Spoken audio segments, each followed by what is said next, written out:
So thank you again for working with me this morning, or this afternoon. I didn't even know what time it is. It's Monday, that's all I know. I've had a Monday morning. I don't know about y'all. Okay, so has anybody ever heard about restorative practices before? You have? Yeah. What do you know about Well, I don't know if it's the same, but when my first year teaching, our counselor had to do, she didn't have to, but we did a restorative circle with one of my more difficult classes. A lot of personalities. We had 90-minute classes, so we spent a lot of time together. It was just kind of a rough neighborhood, and the kids were rough. They didn't really respect each other. They didn't respect me. It was my first year teaching, so I wasn't doing too hot. But that's what we did. We had a restorative circle, and it was me and the counselor and the entire class, and we just sat around and we just went back and forth, talked it out. Yeah. So, community restorative practices is that it's got several different paradigms of things, but the most common thing that restorative practices can use, and goodness, this doesn't stay open, or I think it's not staying on for very long. So the two paradigms for addressing wrongs, right? We've got retributive, I can't even say it. What rule was broken? Who did it? What do they deserve as punishment? And then the restorative practice part is so you're changing your mindset of thinking. Okay, you're thinking who's been harmed, how were they harmed, what are the obligations and needs of those who have been harmed, and how can the harm be repaired, and who's obligated to make the repair. Good gravy, why is this not staying on very long? I don't know. You have to go into settings and change it, or just keep punching the button. Okay, I'm just gonna, you know what, I'll just keep it. So restorative circles is like what you just described is one of the ways, but community circles is a way in which, and that's what we're going to be focusing on today is community circles, is a way to be able to do that restorative circle if the need arises later on in your year, with students and with groups of students, but this is one way of kind of looking at it. So what are restorative practices? They address and discuss the needs of the school community. They build healthy relationships between the educator and the student. They reduce, prevent, and improve harmful behavior, repair harm and restore positive relationships, and they resolve conflict, hold individuals and groups accountable. And the reason I picked you guys to work with is because you guys work with the kids that have probably the most, and what I'm talking to Miss McAdams about is like the kids that like to stir up the drama because they don't have the success that they need in academics, right? And so that they stir up the drama in working and causing all sorts of issues that way and behavior ways. So restorative practices allows the educator to kind of come in and be that build that healthy relationship in a way that's different than what maybe you're kind of accustomed to. Y'all do a pretty fantastic job with getting to know your kiddos, but this is just a different way of looking at it. So why restorative practices and not traditional discipline? Punitive punishments do not solve the long-term behaviors. They actually tend to exacerbate the problem. I've worked at schools, and I don't know where you guys have worked, but I've worked at schools where like they get ISS, they get OSS, they come back and they're not different, right? I mean, I don't know what y'all have experienced, but that punitive, like all of a sudden, different, that traditional discipline is not working. So we've got to change our mindset of doing discipline differently, right? And restorative practices allows us to do that.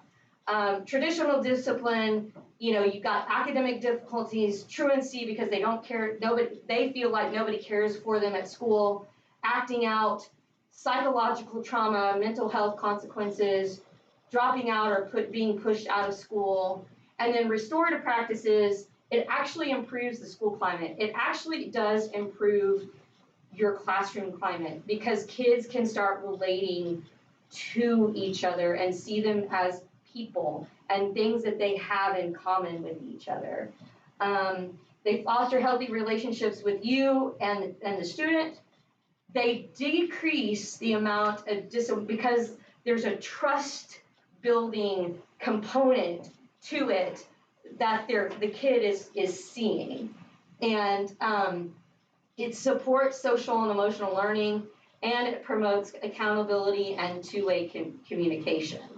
So what is a community circle? Anybody ever heard of an actual community circle before? Nobody? Okay, so basically what it is, it's really honestly sitting in a circle, and everybody's sitting in that circle. So in this room, you'd probably put it right here, and you'd have everybody sitting in a chair. You have people taking turns speaking about a topic, and then every single person has the opportunity to speak and contribute. And how many of you you can name probably 2 in probably every class that don't ever say a word in your class or don't say much in your class, right?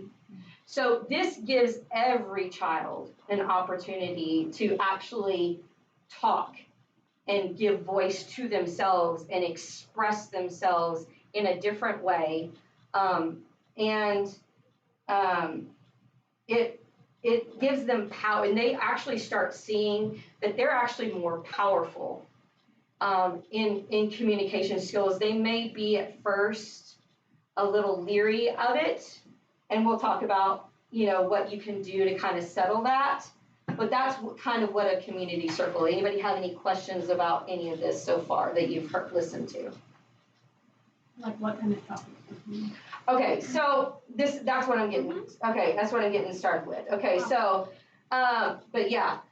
Okay, so getting started with circles. So you're going to prepare some circle guidelines. Like every single time you get in this circle, you do this, and this, right? And you verbalize those at first to where the kids get so accustomed to hearing that they know what the expectation is when they come to this circle, right? So then you choose a meaningful talking piece. For us, I don't know why, but in our classroom, somehow there's like this, I call it the whack-a-mole hammer. It's like this little plastic hammer that they hold, and one of my students, and you can probably guess who, bonks it on his head. But the majority, when you have that talking piece in your hand, you're the only person in the circle that is allowed to speak. You're the only one that can say, I'm talking, you got to listen to me, right? You choose a topic for the circle. For us, we're doing, for my class, for the life skills class, we're doing a whole lot of how do you communicate in a just a regular setting, right? How do you talk to a person? We have little activity cards that I pull and say in this situation, so you accidentally run into someone, for example, and we play that out, right? This is what I use it for. But for what you guys would use it for is mainly for the kids to get to know each other and you to get to know them and you can eventually dig deep into like hard conversations. Like if kids are causing drama out of this classroom, then you can have those kinds of conversations within that circle. Because one of the rules that I say in my classroom is that I say whatever goes on in this circle stays in this circle. It doesn't go out in this circle, right? And so that is one topic I have. Choose the physical space. So at first you're going to get the kids going to be like, what are we doing? Why do we have to get in a circle? I don't want to sit next to her, the whole junior high, I don't want to do this. No, I promise you, we're going to do this, and we're going to do this every day. And it's going to take a few minutes for them to kind of get accustomed to it, or, a couple weeks maybe, I don't know, to get accustomed to it.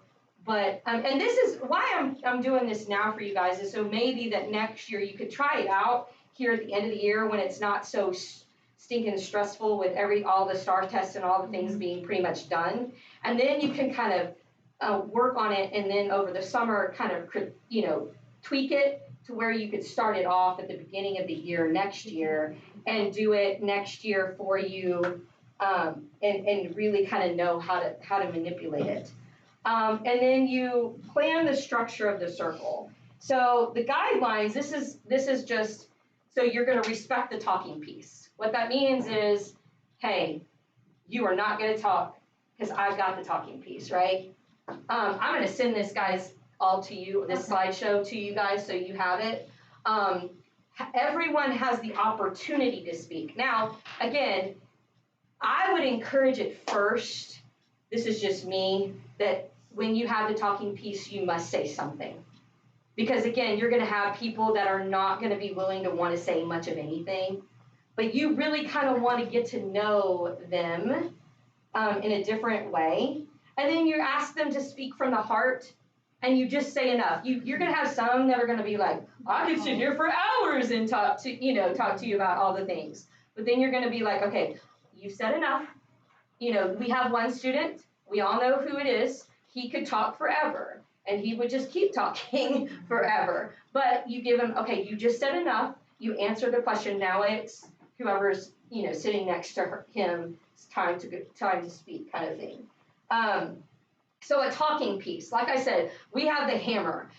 I at the high school used this little plastic megaphone, right? You could use a pretend microphone, a squeeze ball, a stuffed animal, anything that you have in your classroom that you could symbolize when you bring that out, that this is something that, I know what's about to happen, right? I know community circle is about to happen. And you guys it can mean something to you, or it doesn't have to mean anything. It just means when this piece comes out, oh yeah, we're about to do community circle. Now, I do community circle every single day. With all that y'all have going on, doing it in junior high once a week, twice a week, would probably be what I would aim for. But then the kids actually start to get to like it and want to do it more often, and they're feeling more comfortable with it. At first, it was like, at the high school, it was like pulling teeth.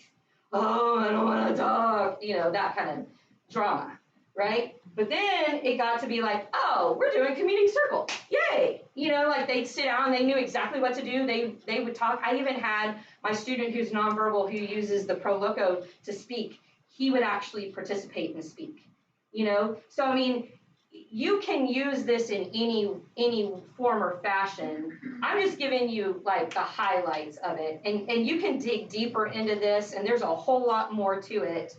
But I'm just kind of hitting the highlights here. So what you were asking about topics, right? So I would start off with low risk, what are your favorite things? Would you rather questions, icebreaker type activities, that kind of thing, to get them even comfortable with speaking outside of, I'm not speaking to my best friend about stuff, but I'm speaking to people that I may not know much about. So those would be my low risk kind of questions, right? And then you move to high risk. And that would be social and emotional, what do you do when you get angry? How does it really feel like to be angry? And then talking that out. And who are you angry with? Or why do you seem, those kinds of social and emotional kinds of questions, right? That can dig kind of deeper. And that way, or you could go as current issues, what's going on in the world, right? With, and junior high kids aren't as knowledgeable, but it would be a great way to bring in current issue topics and what are their thoughts and what are their opinions on certain issues. And you could have a pretty decent discussion. Now, again, what goes on in the circle stays in the circle, and it's not like they need to be going and telling, well, guess what so-and-so said, and what, I can't believe that's his opinion or their opinion or whatever. He's so immature or so dumb or, whatever. And if that stuff happens, then the next community circle that you have, then that's when you would address it. Or that next day if you heard, hey, look, I told you that what goes on in the circle stays in the circle, and what you're showing is that we can't trust. And that's the biggest thing about community circle, is being able to trust the people that you're in the circle with and learning how to do that. So another place to look for topics and things and questions is Teachers Pays Teachers. And then on YouTube, the lady Laura Moomin, she's the big restorative practice. She's got a whole bunch of YouTube websites, and it goes more into detail about community circles and all things restorative practice. So, so the structure of the circle, and again, this can be as long as 10 minutes, or short as 10 minutes, long as, 25 minutes, however long you want it to be, depending on what you've got going on. But, you go welcome and guidelines, you do a check-in. And the way you do a check-in is like, you have everybody like, okay, on a scale of 1 to 5, that's just what I do in my class. This is just an example of how I check in. On a scale of 1 to 5, 1 being the worst day you've ever had, 5 being the best day you've ever had, show me with your hands, or stand up if you had a 5-day. Stand up if you've had a 1-day.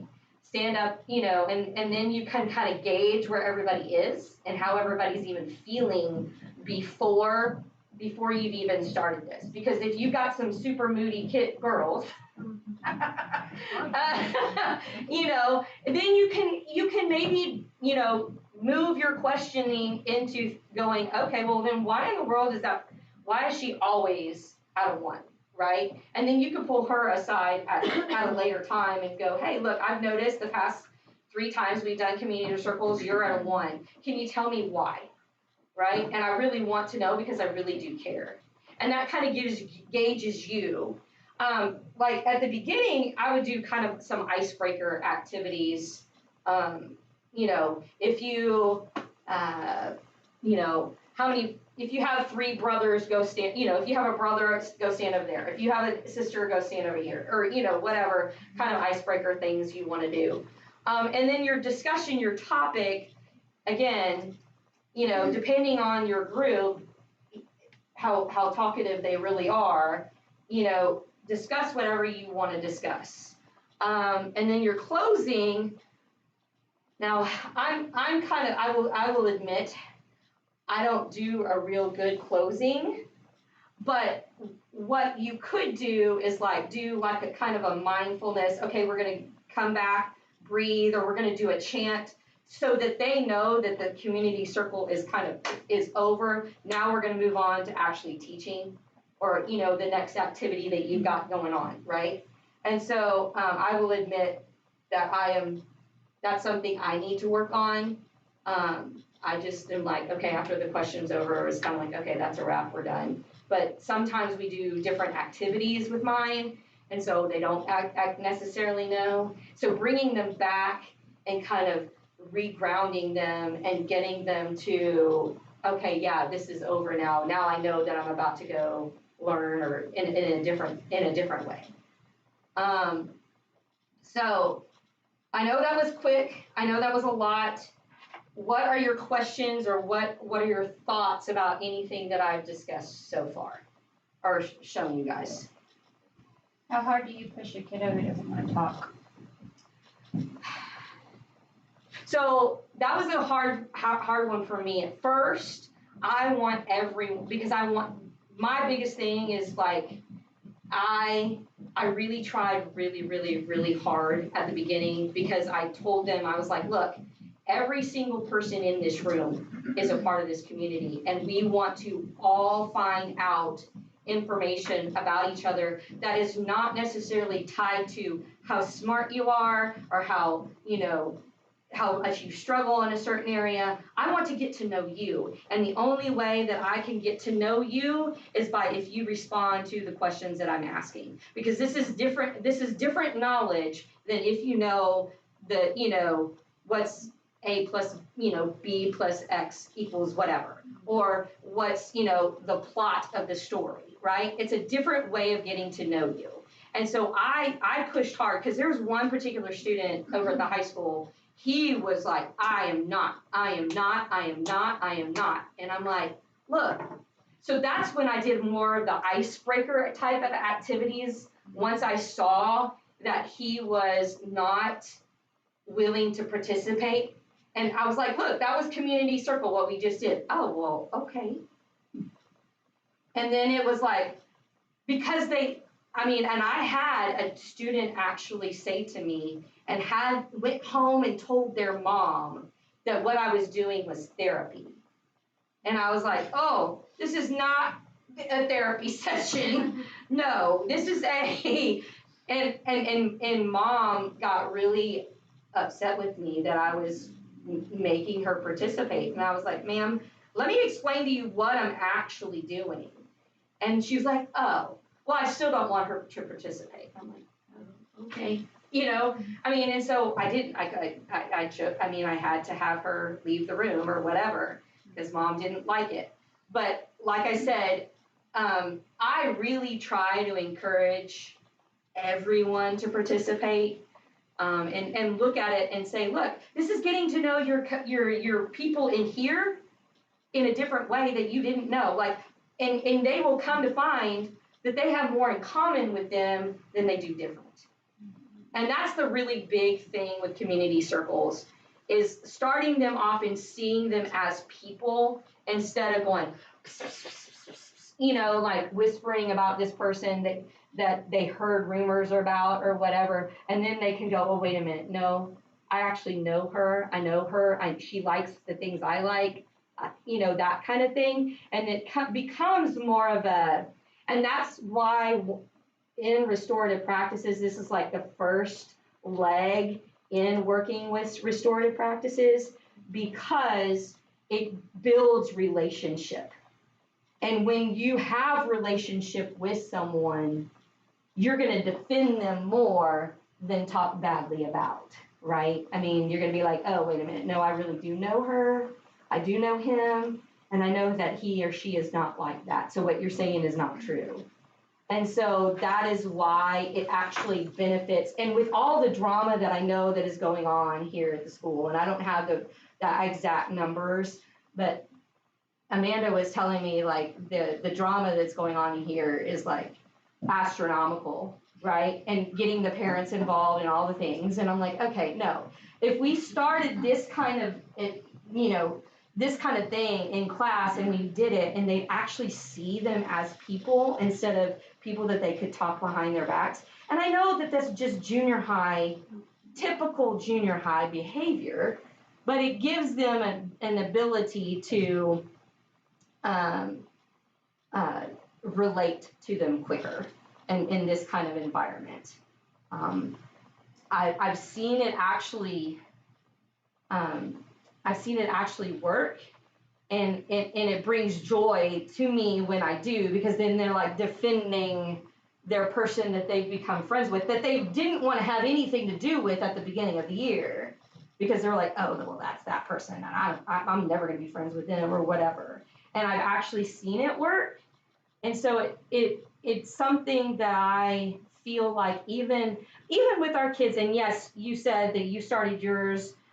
You had a rough neighborhood, and a lot of the restorative practices stuff, like where I used to work last year in Waco ISD, they used a lot of these restorative practices in that school because of the lack of camaraderie and trying to bring the students together. But I think anywhere and everywhere, and especially since COVID, and I don't know what y'all's opinion is, but especially since COVID, kids do not know how to socially behave with each other and socially get along with each other. And so I feel like this kind of stuff needs to be brought more into the classroom. Yes, I do know that y'all's, itinerary of all the things that you've got to get taught is a lot. But when you actually bring this and actually show them trust, it's like a two-way street. When you build trust with a student, they will want to work for you, right? And so that's kind of why I was like, well, this is something I'm passionate about. I love social and emotional learning because I think that that's something that's we lose because we've got all the other things that we've got to, but nobody is teaching them social and emotional behaviors and how to do that anymore. And unfortunately, then who does that lay upon? That lays upon us to teach them in order to be able to be, a part of society and the community. So, again, what are with everything that I went over, you have any more questions or any more thoughts or anything that you would like to add? I'm more than welcome to hear. And if I can answer the question, I have a video. So my kiddos actually grew up in Katy ISD, which is West Houston. This video is, and we don't have to watch it, but it's really about, it's an elementary school environment, but it really shows like the very end of it. I kind of want to show you guys, it's the counselor, and I'm going to see the teachers, and it's the first grade teacher and a fifth grade teacher and the counselor, and their response as to like what they've actually learned from this, doing this every single day, or they do it every single day. And in elementary school, that's easier and more viable to do because you're, with those students for a longer period of time. But I feel like even in junior high, and it does work in junior high and high school, 116, right? Am I looking for?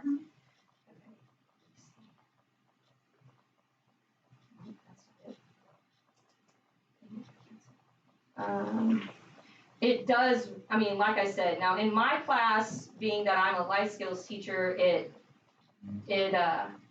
what's the code again? Oh, there it is. Okay.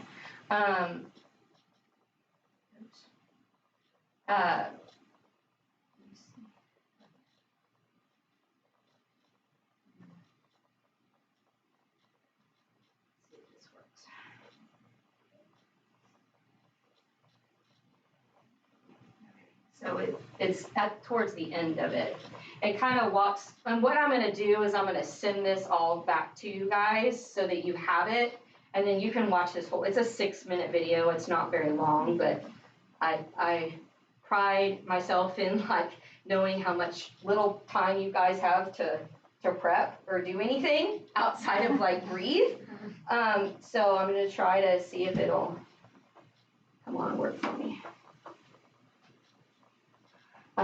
Any thoughts, any questions, anything else that y'all can think of? No? I like the idea of it, Like I said, it's a really, especially in those tough classes. You could even just show it on your iPad if you want, because sometimes it won't. Yeah, I was gonna say. Oh, it sometimes doesn't wanna- Connect. Yeah. We've had trouble. okay, okay, What would be your advice to others interested? sorry. Oh, that's perfect. Here we go. Yeah, we can. I would say, initially, as a teacher, you probably think this is gonna take some time, but 5 to 10 minutes of your day is so worth it because just dropping little seeds into your students and allowing to watch them grow throughout the year is invaluable. And you build relationships with your students that you wouldn't otherwise. So I would say just take the time and build that class culture. The year will just go so much better. You'll know your students better. And teachers, if you have not read your email, you are allowed now to sign back into Sender into the teacher portal. Have a great day. When I was first approached about it, it was hard to wrap my brain around how do I fit this in my schedule every single day. And it does take some time at first to teach the kids how to sit, how to listen, how not to interrupt. There's their talking Once you piece or sit whatever, at they're the the flower or front whatever. end, it goes so much faster towards the end. I would say sit down and start with community circles. This is the students counselor. get to know each other at a level where they feel safe and they feel like they're loved and they feel like they are included and belong to a family.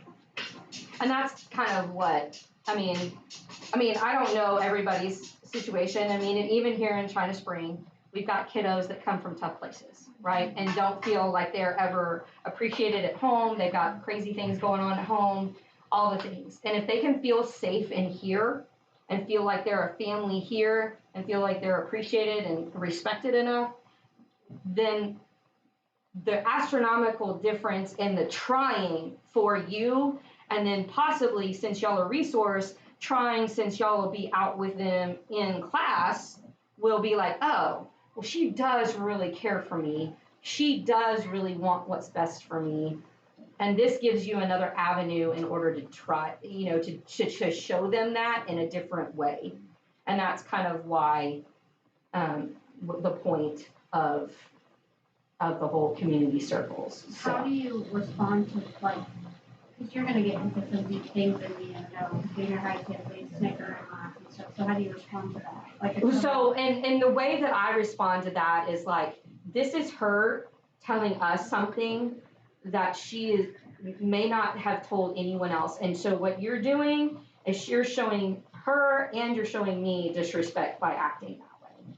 I understand that it sounds funny, but what you're doing is hurting that person by acting that way.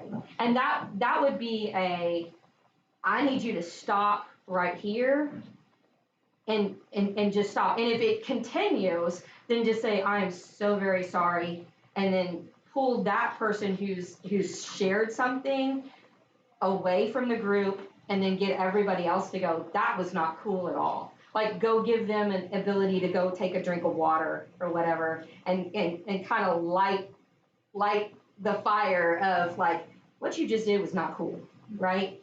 Like, that's totally inappropriate. She was trying to share something, or he was trying to share something, and you took it 2 steps too far. And if you do it again, then we're gonna have a consequence, right? We're gonna have to have a discussion, because that's not how we treat other people, period, in this classroom. And just kind of nip it in the bud that way. And again, if it continues to happen, then you have your protocols of like how you deal with discipline, right? And so I would honestly, that's kind of how I nip it in the bud and say, look, she's trying to share something, and thank and like praise her for them for sharing whatever it was, and showing that person more care than the dum-dums that are in the circle going whatever, and then that's kind of that's how I would handle it. I don't know if y'all have another thought or a suggestion as to what to do, but I mean, that's kind of how I would handle that situation. I don't know if you just wave the hammer right away or you just. Well, I tell them that, again, what goes on in this circle stays in this circle, and I mean business when I say that. Yeah. And if I hear of you talking about other things outside of this classroom, then you and I are going to have a problem. Yeah. And we're going to have you're going to have a conversation with me. You're going to have a conversation with your parents, because your parents are probably going to be very disappointed in you that you would act that way in this kind of environment, right? Because it's a different environment than just, oh, I got A, B, and C wrong, right? Yeah. It's you're attacking a person's character, and the parent's going to be more mortified, I'm sure. You would hope that they would be more mortified that they're attacking somebody's character, or things like that. So you just kind of you hope that's. But yeah, I lay down I'm just that way though. I lay down the hammer and and then as the year goes on, I let up. Because you can, because they know, like, I'm the person that they hate at the beginning of the year, and then at the end of the year, like, oh, she was actually nice. Why was I so mean to her? I'm like, and they always come back to me and like, oh, Mrs. Johnson, we miss you. I'm like, yeah, you hated me at the beginning of the year, but okay, whatever. I remember. Don't think I don't remember. So anyway, but I would love for y'all to try this out, see what you think, see if would it be something that y'all would be willing to try. Oh yeah. Yeah, I kind of did it with my English class at the beginning of the year, because I had 7th and 8th mix, and it was at the time all girls, and I already knew things were were gonna be bad quickly. And so we kind of are like started it like that, and we made up rules and how we're gonna talk to each other, and how we're gonna treat each other, and but some of them are friends, and so they've had their ups and downs Right, throughout the year right, on their own, regardless of my class. So, right. but that we did do that at the beginning of the year. We haven't We haven't kept up it, since. yeah. We just started rolling with content, but Right, and I get it was that. good. I mean, it was good, and Yeah. everybody spoke. Everybody gave their opinions, and Right, it was nice. yeah. And like I said, this doesn't have to be an everyday thing. It is for us. This is what we do when we come back from lunch and we sit around and it can be, like I said, it can last 5 minutes, it can last 10 minutes. It doesn't have, and the kids at first are like, oh my gosh, it's gonna be like the whole class period. No, it's not gonna be the whole class period. I don't want it to be the whole class period. That's not the point, right? The point is just to get to know you in a different way. That's it. So, I have these exit tickets. I know this is corny, but So, it is what it is. These are 3 things I just want to make sure that you guys got. And if you, again, I'm going to send this out to you. If you have any other questions about restorative practices or, community circles, I can lead you to some information if you'd like to know more about it. I appreciate, again, you guys giving up your time. I know how precious time is during the school day, so.